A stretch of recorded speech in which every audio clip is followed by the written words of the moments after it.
What we sought to do at this conference was to focus on the Abrahamic traditions first. We fully intend to host events dealing with a broader variety of religions, but we thought, given the fact that this was our inaugural event, that we would focus on this family of religions, and we think that it's come together quite well.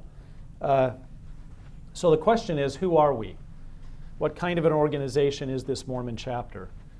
And as you see here, we are a group of Latter-day Saints with backgrounds in comparative religions, public policy, theological studies, public relations, diplomacy, legal studies, etc., etc.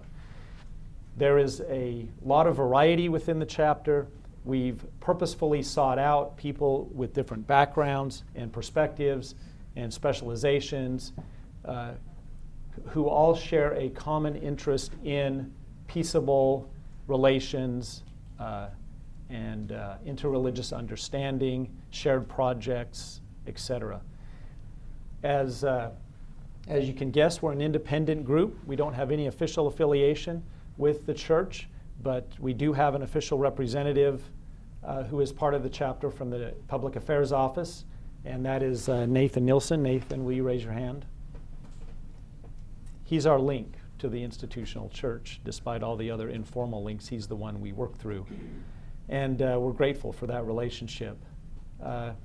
As you well know, and as you'll hear throughout the conference, there's quite a bit of movement on the part of the LDS Church in terms of interreligious relations.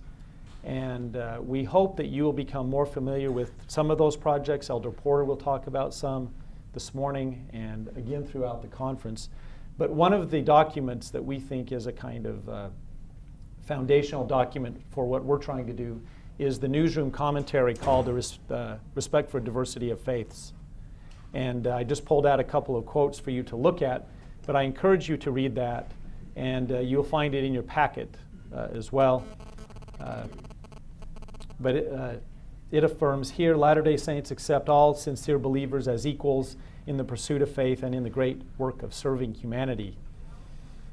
And then it goes on later in the statement to quote Krister Stendahl. Some of you know him as the former dean of the Harvard Divinity School, where we're encouraged to leave room for what Stendahl called holy envy by finding elements in other faiths to emulate.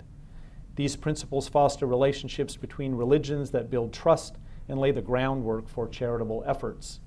And so with this kind of document and other efforts in mind, we think that we are fully within the spirit of what our church and our tradition is trying to do. And we're delighted to do that.